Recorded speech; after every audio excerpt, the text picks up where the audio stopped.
Now, on the other hand, it's not, I wouldn't say it's better than before in the second sense that I was talking about. Because, you know, we used to cultivate the land, okay? Now, it's no use cultivating because you cannot reap what you sow. You plant today and tomorrow somebody else is reaping because the younger generation, they don't think of working or doing anything for themselves. So they're watching what you do to get what you have.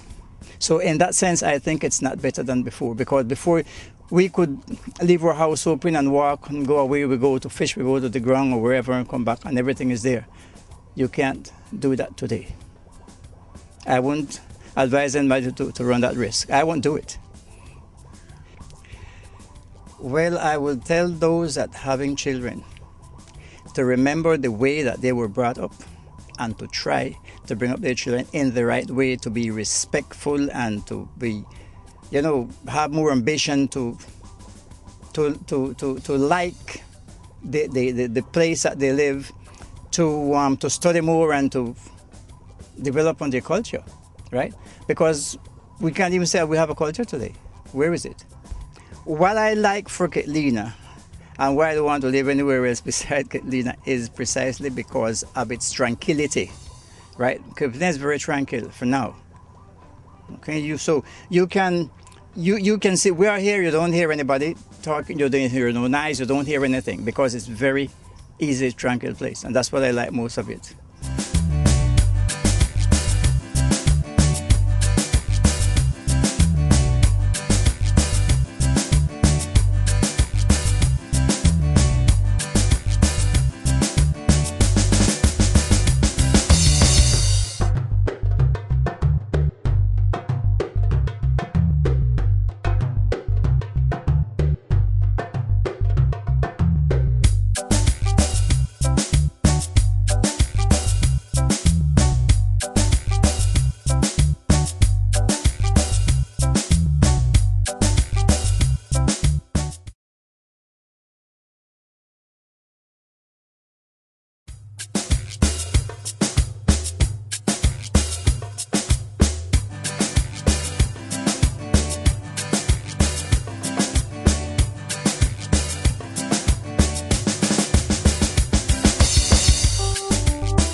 We are still in Santa Catalina, and one of our guests is Mr. Luis Raúl Archibald.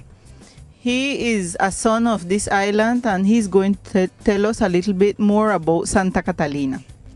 Well, when I know Catalina is, well, one of my old friends used to say, you know, we used to have an old church over here, and the priest used to come over in a canoe to come and preach church.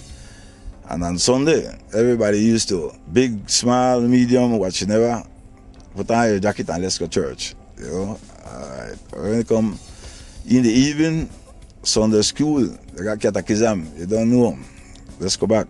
That's the only time when you got to put on long pants, you got to put on little shoes, you know what I mean? Because that was the time when you get your little moving around, So that was one of it. And the other part is like, you know, like I was a kid, I didn't even know what you call toys or play things like that. Like we used to make our own play things. Like we used to make stick horse and do all kind of things, activities that right now the young kids them right now they have to go to the store and buy this and buy that.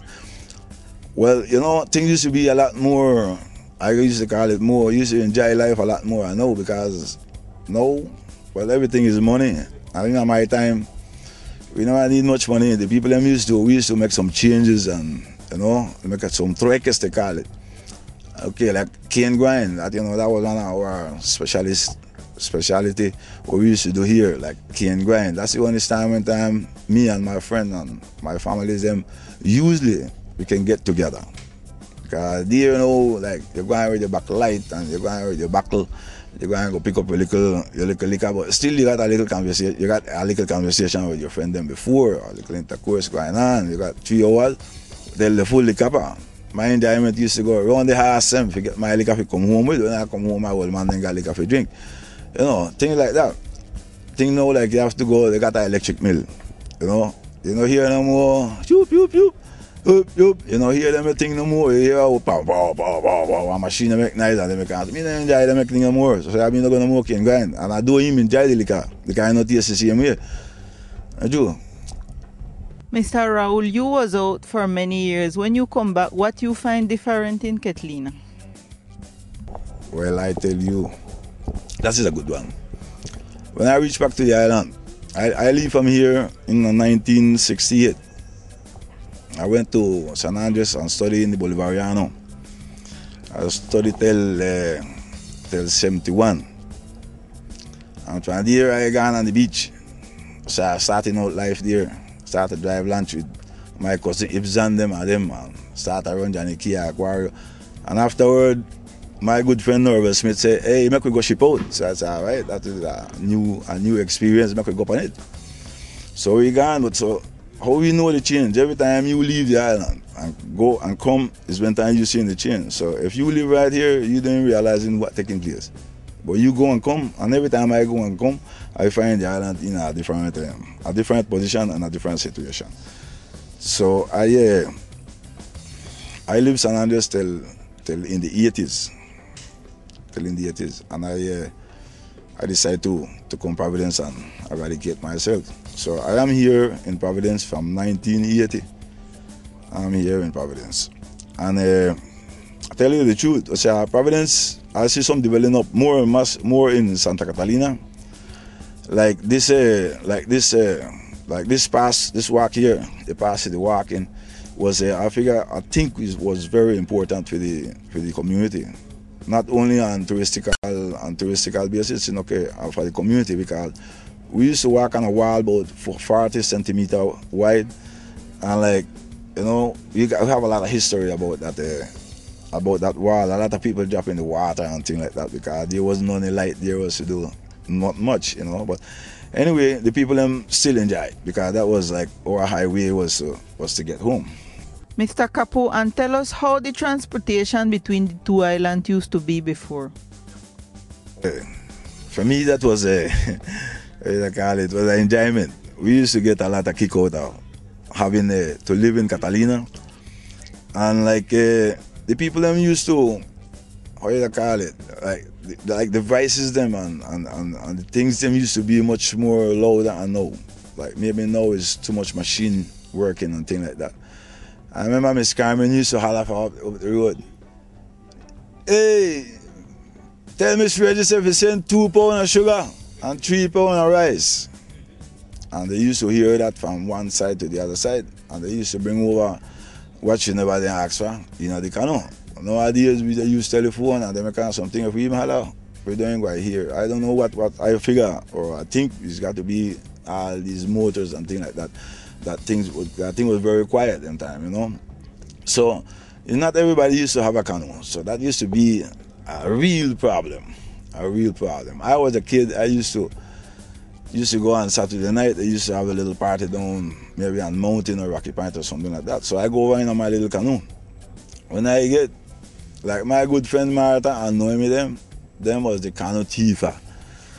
Yeah, man. Every time you carry your canoe the water, no care where you put them for them block them off and I bring them over. And we have to swim, and several nights we have to swim across it because definitely you see your canoe over on the other side. Anyway we used to enjoy it. I swim over about 40 times where I could remember. And I walk over about 20 times up Jones Point. I got some of them, because I was a young and we used to go over. And when it come back, canoe come off here everybody. Right now, this we used to find all of them, and everybody floating there, 12 o'clock in the night, everybody's there. Then I get home and sleep, Mr. Kapu, what is the meaning of the bridge to the people of Catalina? For me, my pastor used to be in a canoe and things like that. So when I decided to build a bridge, many people from Catalina decided, well, we don't want no bridge because policeman guy come Catalina. All right. Some say them don't want it because this one guy come and the other one come. I say I want it because I know I pack no more canoe. So I decided we're gonna pick up firm. I'll pick up a kind of signature. When it come, this one I want, the other one I know. My good friend Fidelina dead and gone. And she used to say, I don't want to bridge. And I think, who work by bridge more? She, because she used to work by hospital. And man, 3 times a day. I know I used to work on it, but still later I used to appreciate say the bridge was there, you know, and things like that. And right now, we're still in that little problem, you know. I could remember one time Charlotte used to come from mountain, and then they used to bring him over in a boat with the municipal, you know. She used to bring a 7-9 pitting with her coming to the school here, you know. It's things like that. People like them there we should never forget, man. Like Marsha Elita. From Marsha Elita gone for Catalina, the school done, the kindergarten school done for Catalina. You know, see all the school them there, the cooperative got some, the other one them gone the other place. But the school finished. You know, so you know people like it's like the patronize people like Marsha Elita them I think, you know, that do things in the community. They don't do things to money, you know, they do things in the community. My son got the opportunity to study done by the school. I know him is a big man and he appreciate it. Every time he go and come, he live in Costa Rica, every time he go and come, the first somebody or when he call, he might say hello to Marsha Elita, how the people them town, so things like that, you know. So, you know, it's people that keep in your mind all the time. And I appreciate you a lot. Thank you, Mr. Raul, for being here in my Providence. And you TV viewers, don't move because we have a lot more here in my Providence.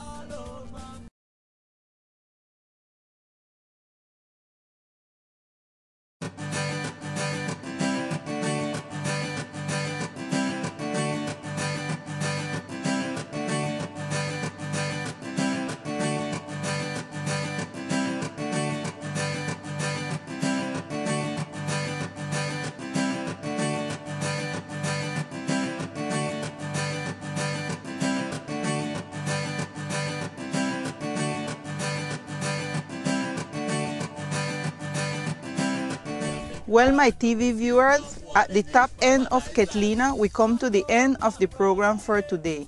And we hope to see you next week at the same time on this same channel, where our next program will take you to another section of this lovely island. Thank you very much, and this is my Providence.